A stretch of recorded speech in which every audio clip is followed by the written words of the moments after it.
Hey beautiful people, welcome and welcome back to this very inconsistent channel. And if there's still at least one subscriber, thank you so much for sticking around. Yeah, there's a lot going on. But anyway, get up close and personal. Let's have this chat. So I receive all your questions, all your DMs, the WhatsApps, the emails, and most of the time I prefer to respond in this format, but of course life keeps on lifing, and then I end up not really getting a chance to do a due diligence. I'm not ignoring anyone and I'm not avoiding anyone, and when I do ask you guys to send me questions and queries that are related to whatever you want to know as far as civil engineering is concerned, it's not clickbait. I'm not just saying that so that you guys can hit me up. I actually do see them. I try to respond to the ones that I can, but there are quite a lot of them that I feel like that deserve a bit of a long form type of answer, and a text might not necessarily suffice. So I guess this is where we're kicking off today. So I received questions from a couple of you I wanted to name, but I'm not really sure if they're comfortable with me naming them, so I'm just gonna go into exactly what they asked. So summarizing the questions, I was asked essentially how was my varsity journey as a civil engineering student, what my career plans are in the next 5 to 10 years, how I feel like the job market is doing as far as civil engineering in South Africa specifically, and if I would advise anyone to study civil engineering, and if I could advise high school students, learners, high scholars, if I could advise high scholars on what subjects they need to do and how proficient they need to be, and does it essentially stop them from being able to study civil engineering once they get to varsity. And there's one who wanted clarity on the difference between a nated civil engineering course, a national diploma civil engineering course, and a degree, essentially between your national diploma and your degree, and then studying further, what the difference would essentially be between what used to be our BTech, advanced diploma, and a BEng Tech. So I want to touch a little bit on those, and if there's something that I forget to touch on, please don't be shy to remind me and say, hey, you left my question out. Okay, so I'm gonna start off with my civil engineering journey, especially in varsity. I'll start from varsity.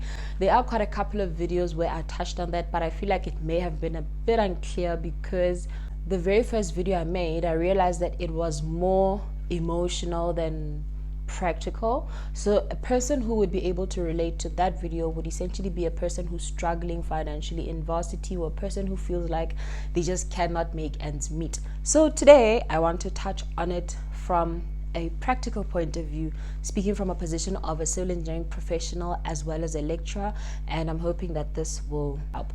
So I enrolled for my civil engineering national diploma in the Vaal University of Technology in 2014, January of 2014, and this was immediately after I had completed my matric in 2013. Why a University of Technology?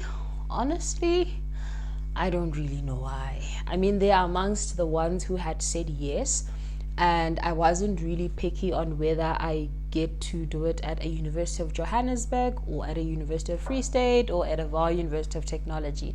Honestly, at that point for me, I think the biggest thing was to be in a university where there was no cousin, no sister, no brother, nothing, and to be as far away from home as possible because a lot had been going on, and to essentially carve out a path of my own. So there wasn't really a specific reason why I picked a University of Technology, but knowing what I know now, I would still go the University of Technology route, although I will say that I've seen that in the job market, it seems to be a bit easier for people who went the degree route.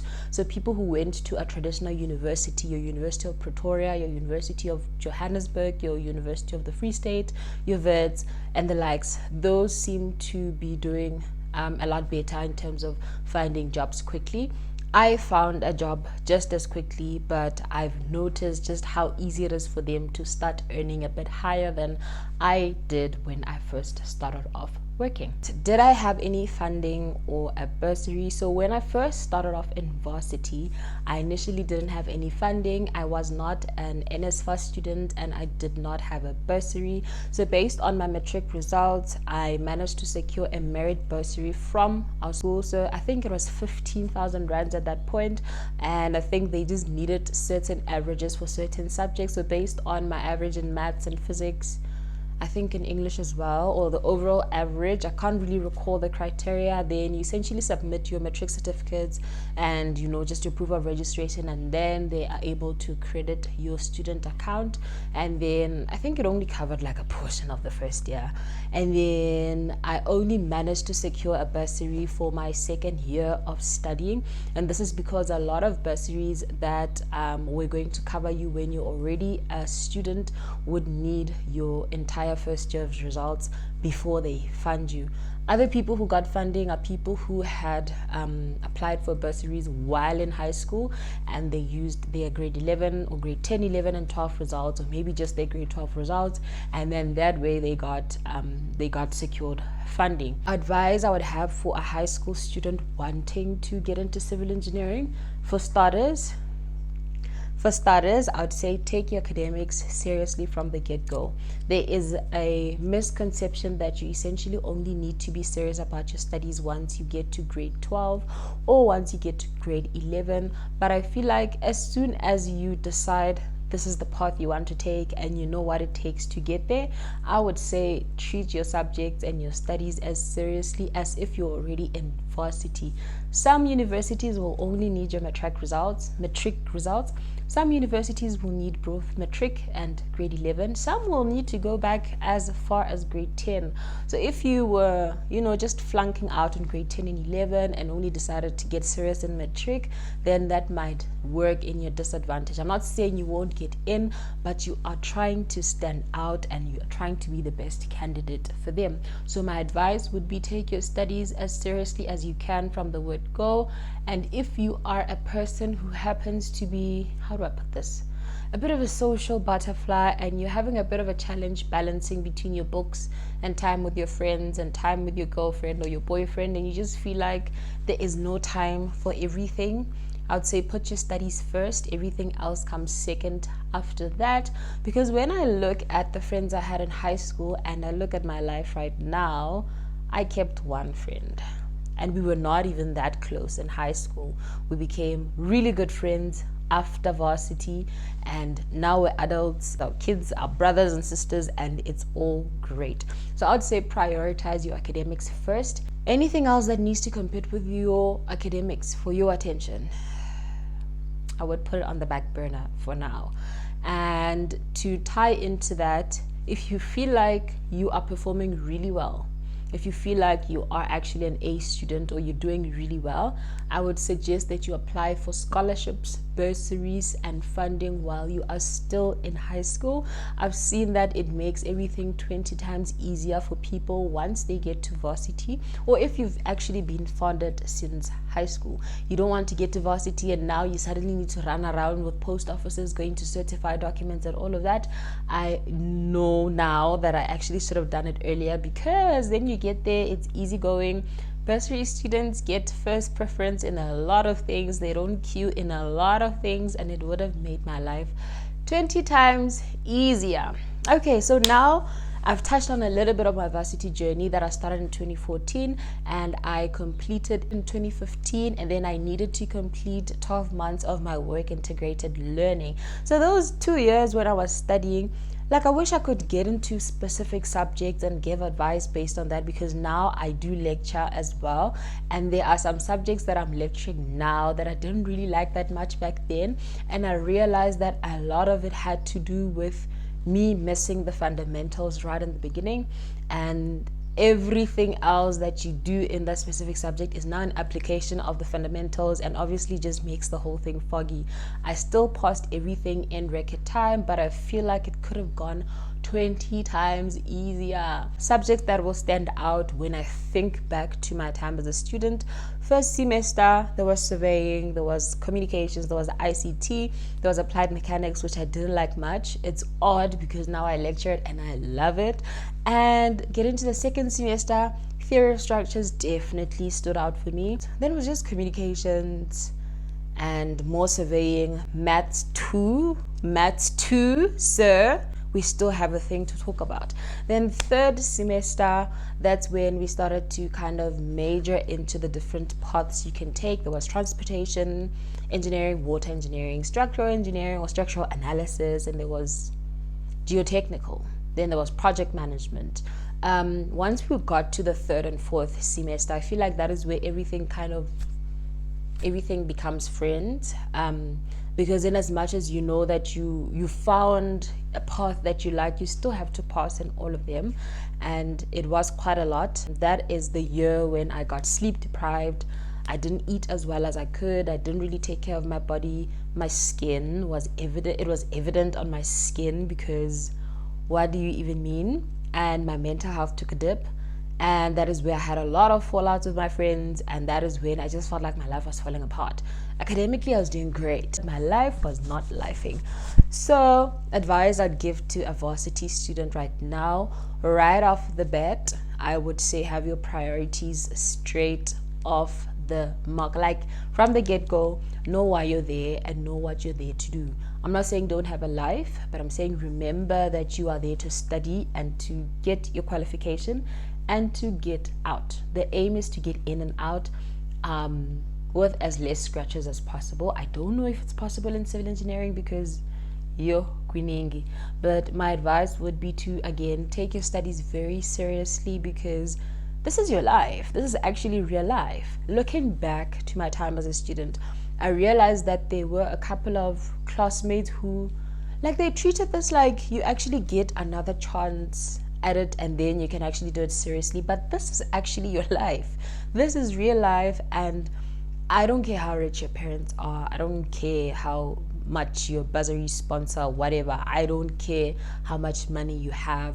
This is your life, and it's up to you to take it as seriously as you possibly can, okay? So rather do it right from the very, very get-go. Like, start off the right foot, and then I don't see why it should be any more difficult than it needs to be. Another advice I would give to a current student right now, whether you're in university or University of Technology, or you're in a college, a technical, it doesn't really matter. Master your communication skills very early on, and I'll tell you why.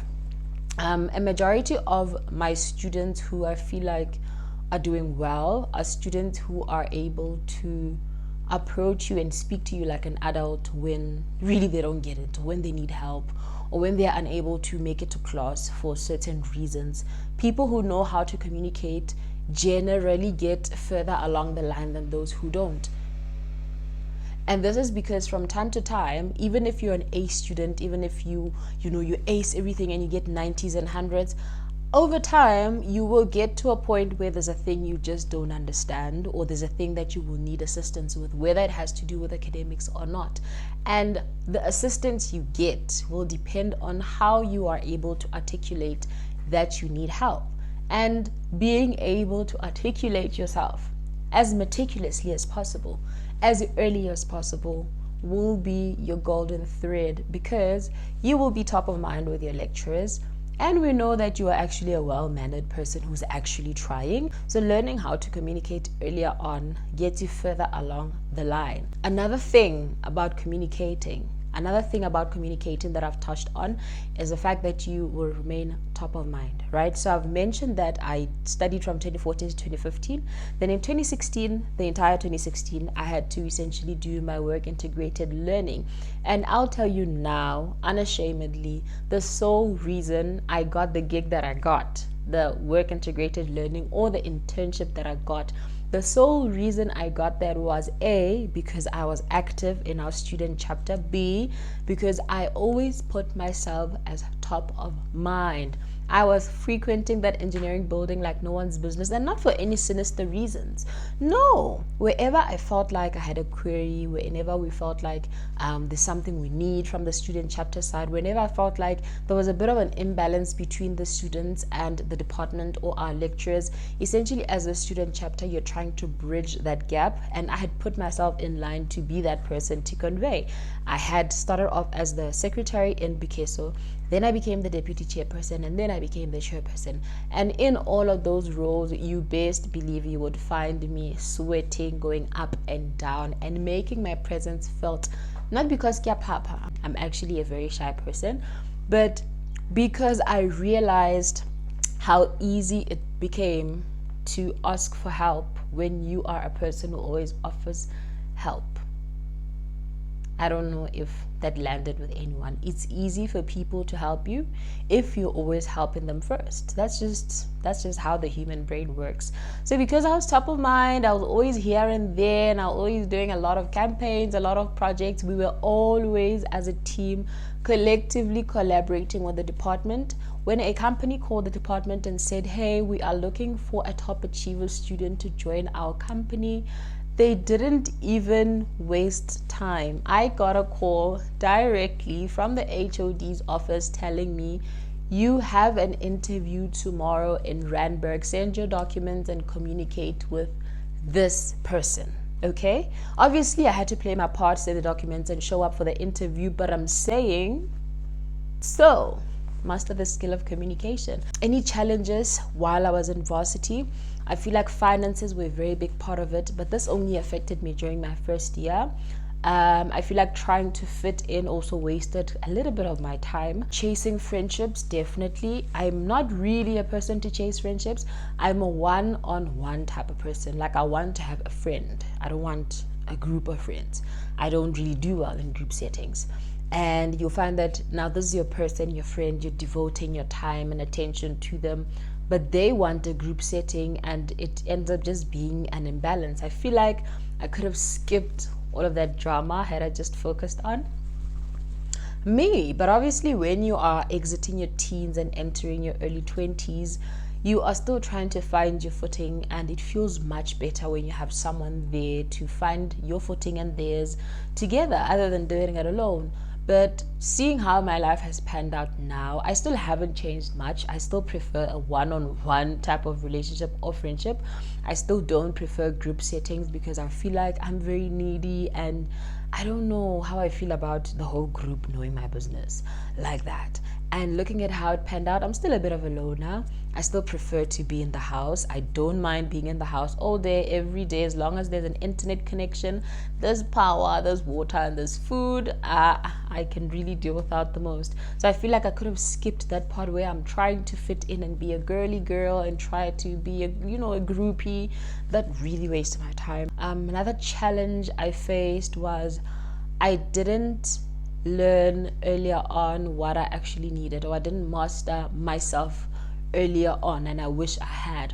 I didn't know that I am at my peak performance, or I perform best, or I am my best self on days when I have gotten a workout in, on days when I have journaled, on days when I've prayed or I feel centered and grounded, and on days when I have eaten well. Obviously, in varsity, it's easy to neglect any of these in any order, depending on which one you prioritize. But I wish I had prioritized taking care of me much sooner, because I would have been at my peak performance all the time. Yeah, apart from academic stress and not knowing when to ask for help or trying to do everything on my own, not really. How to get in and out in record time? Phew, that's a bit of a tough one. I think it depends on the effort you're putting in to start off. If you are a person who has a game plan and your game plan is to get in and out in record time, I feel like it's doable as long as your input matches what you're trying to get out. So obviously, if you're a person who wants to graduate in record time, you will not waste time doing stuff that will not feed into that. It means you will spend a majority of your time with your books and you will study smart. I know, keep saying work hard, study hard, da da da da da. I feel like studying smart and not hard will do you more justice. So find a study method that works for you. If you want a video where I touch on that, you can let me know. I'll give some tips on what used to work for me. But find a study tip that works for you. It might not necessarily be the same one that works for your friend. Find a study tip that works for you, because that way you can study smart and not hard. You feel like you're not studying, but you actually are. And then you'll be amazed when you get to the exam and you remember everything.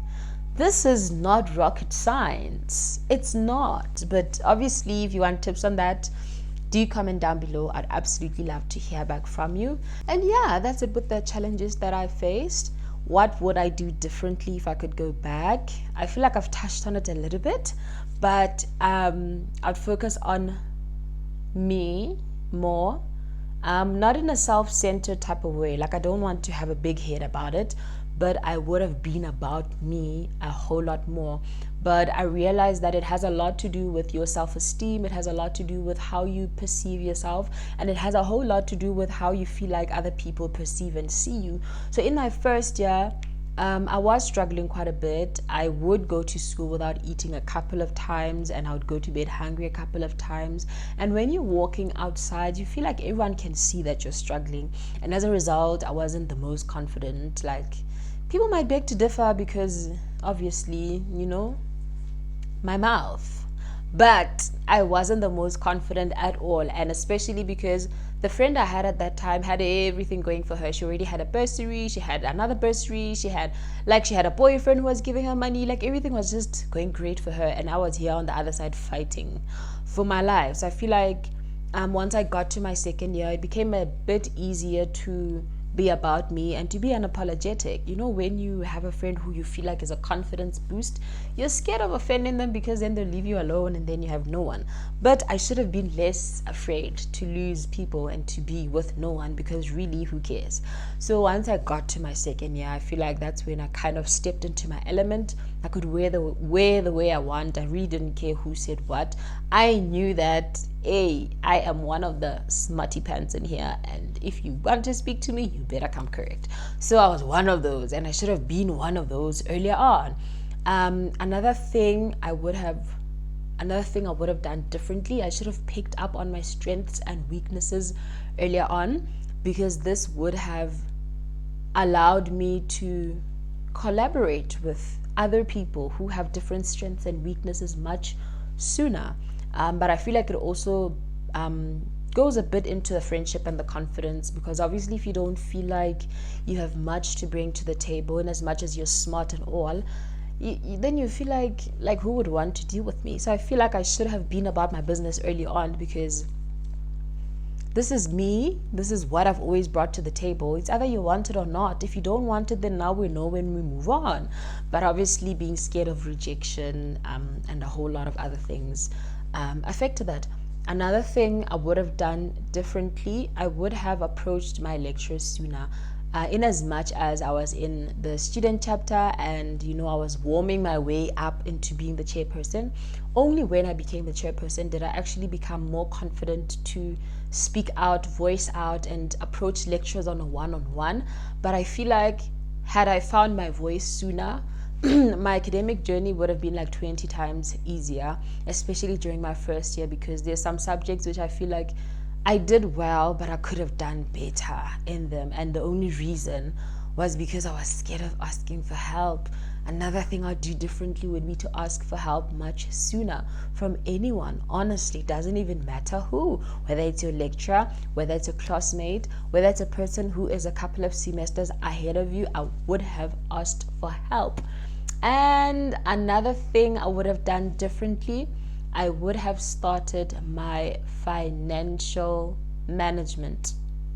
Then I would have started managing my money better in Varsity.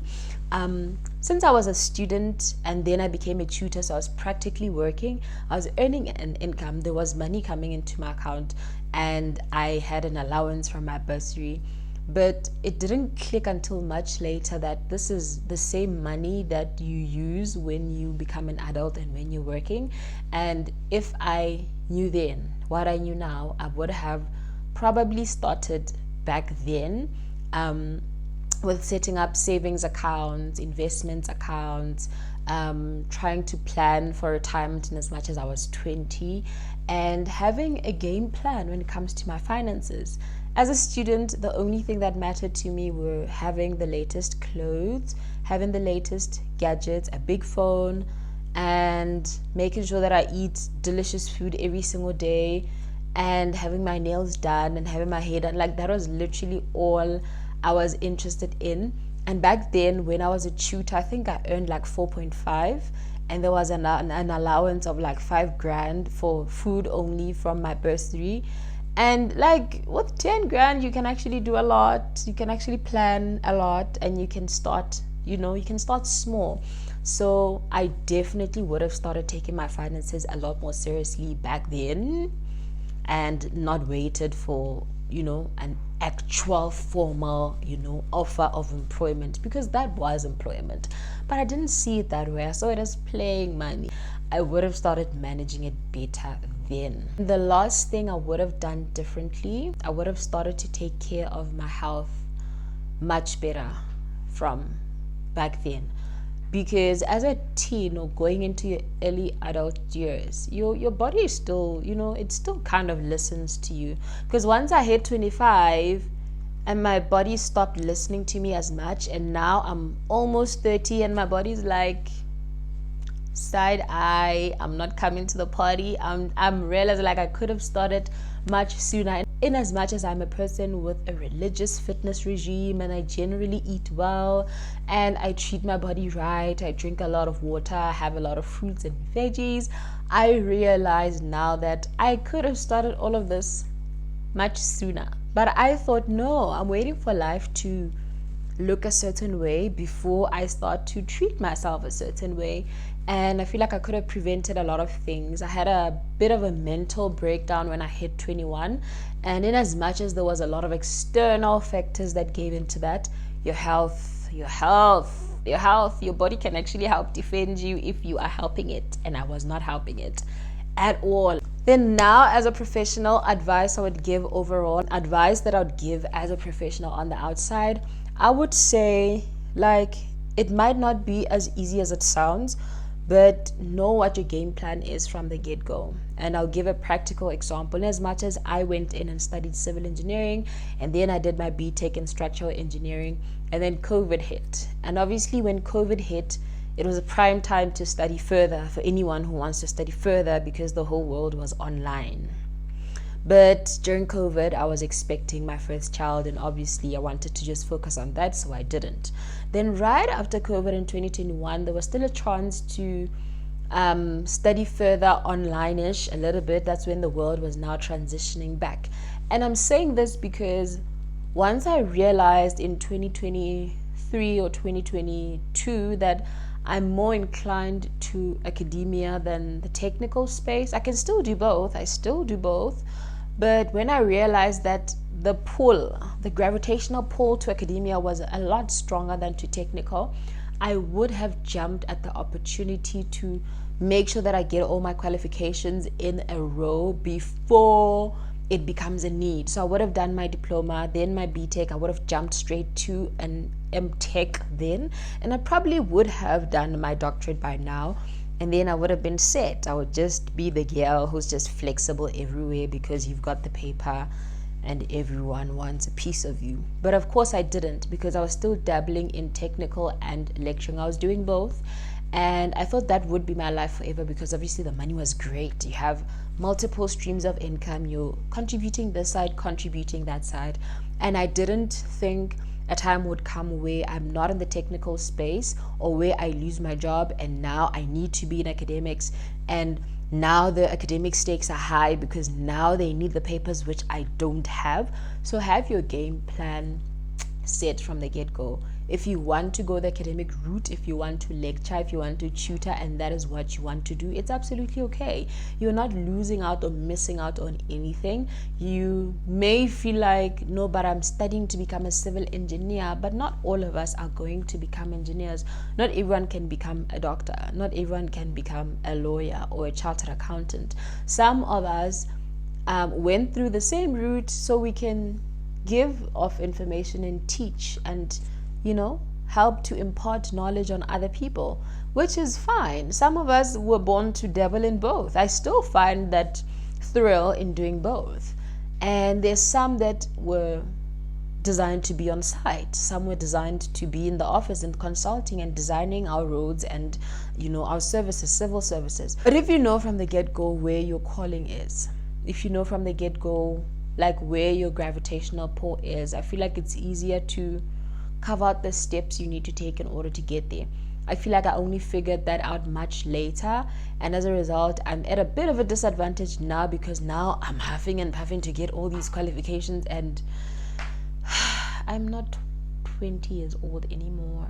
I get tired. Okay, so if I knew then, I know now, I would have used the last, I'd say 4, 5, 6 years to get all the papers I need and set myself up for success, so I don't have to do it now in a hurry, or when I feel like now it's needed, I need to do it quick because I don't like being hurried. But anyway, so my parting remarks would be that if you are currently a student, if you want to be a student, or if you feel like you're not sure where you fall in, maybe you're still doing civil engineering but you feel like you don't really like it as much as you thought you would, I would say take it easy. So firstly, take it easy, breathe. It's normal to sometimes feel doubtful about your life, your position in your life. Sometimes you feel like your life is living itself for you. So it's normal to feel like, can I just catch a breather and breathe? It's absolutely okay. You don't want to be burnt out, and you don't want to get to the end and you're actually not there to enjoy the rewards of the work you've put in. So take it easy. I know it looks like it's not possible to take it easy, but I'm pretty sure you can take an afternoon off and nap because you need it. Okay, take it easy. Don't be so hard on yourself. It's still possible. Even if it doesn't happen now, it doesn't mean it will never happen. Your time will always be your time, no matter what else is happening in your life. What is meant for you will always make its way to you. It doesn't matter how long it takes. Okay, so if really it's getting so hard that you cannot live, I'd say prioritize your life first, because if you aren't alive, then you're not here to study, and what's the point? So you first. Okay, take care of your health, your mental health, and always know that you matter. At the end of the day, it may look like to your family you're just that piece of paper, that qualification, but you as a person, you actually matter, and you need to treat yourself like somebody who matters. All right, I've said a mouthful. I'm out.